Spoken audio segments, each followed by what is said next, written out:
Jacksonville State stood up to the bully and, in my opinion, won. That's what I have at the top of my notes list. Quarter number 1, you ready? Hold on. 0-0. I have right here at the top of my list, LSU football, 0-2, question mark. 0-2. In your mind, the Tigers are no wins, 2 losses. You know my rule. You have to win every quarter for it to be a win, especially against Jacksonville State. I had a hockey game Saturday night. I did not see. We ended up going to Oyster Bar after the game, and I saw it was what 34-10 at that point. It's halfway through the fourth quarter, 2/3 of the way through the fourth quarter. Yeah, the game was in hand. So how was Brandon Harris? He sucked. What? He sucked. He got pulled. He got pulled after 2 series. He's done. Danny Etling came in. The Purdue transfer. The score at the half? Score at the half was 27-10. Second quarter was good for Etling. He did good. 0-0 first quarter. Then it was 27-10 in the second quarter. So we won the second quarter. Didn't Etling end up like 6 for 14? Yes, but he had a good second quarter. It was bright. The second quarter was bright, shining moments. It was like 4 for 5 or something. He was doing good. Okay. Third quarter, 7-0, we win. Okay, so that puts the score at 34-10. That's when I came in. Fourth quarter. With 3-0 loss? 3-0 loss. Okay. Yeah. Put in the third string quarterback for a little bit, but it's not pretty. Ridiculous. Is it just me, or is this the most idiotic thing you've ever heard? Yes, it is. Yeah. Yes, it is. Because don't get me wrong, I watched LSU against Wisconsin, and it was horrible. Oh yeah, that was a bad game. But they beat up a junior college. They absolutely annihilated them. There's no way a reasonable person can say they lost that game in any way, shape, or form. Did you watch the first quarter? I did. We sucked. It took them.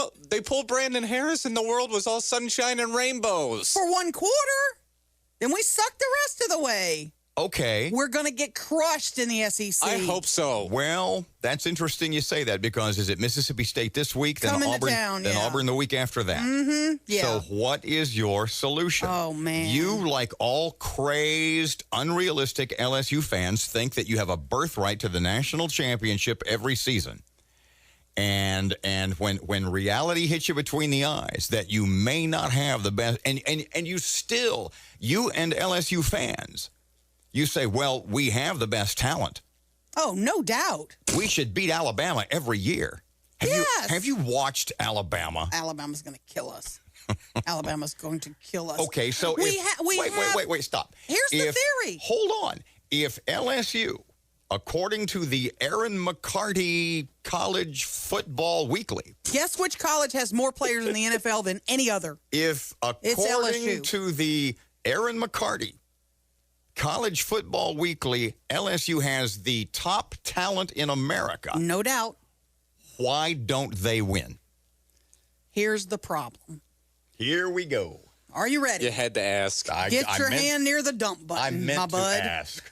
Because we are married to this stupid offensive scheme that we're going to make our guys play, even though they don't have the skill to play. Most coaches, good coaches, would adjust their offense to the players they have.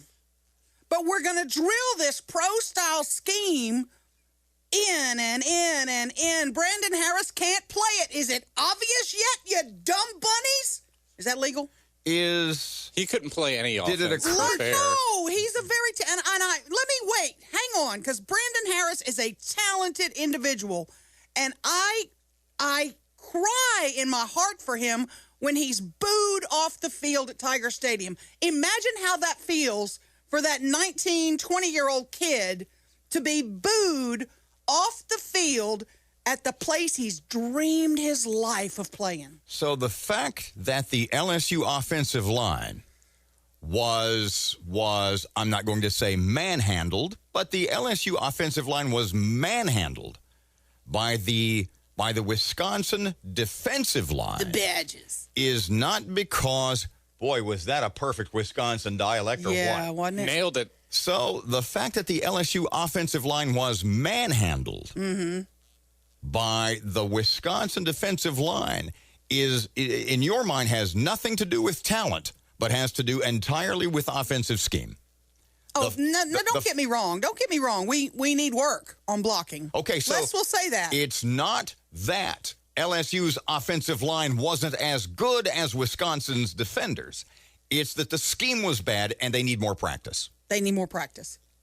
They need more practice. Because we are doomed. I'm just telling you. In your opinion, according to the Erin McCarty College Football Weekly, LSU has the best offensive line in the country. I'm not gonna say best. Well, where's the best talent that you're talking about? We have talent that should match up against the best anybody out there. We should be able to match up. We should be able to protect our quarterback. Except in the offensive line, except in the quarterback, tackling, except the receivers, except on the... We suck.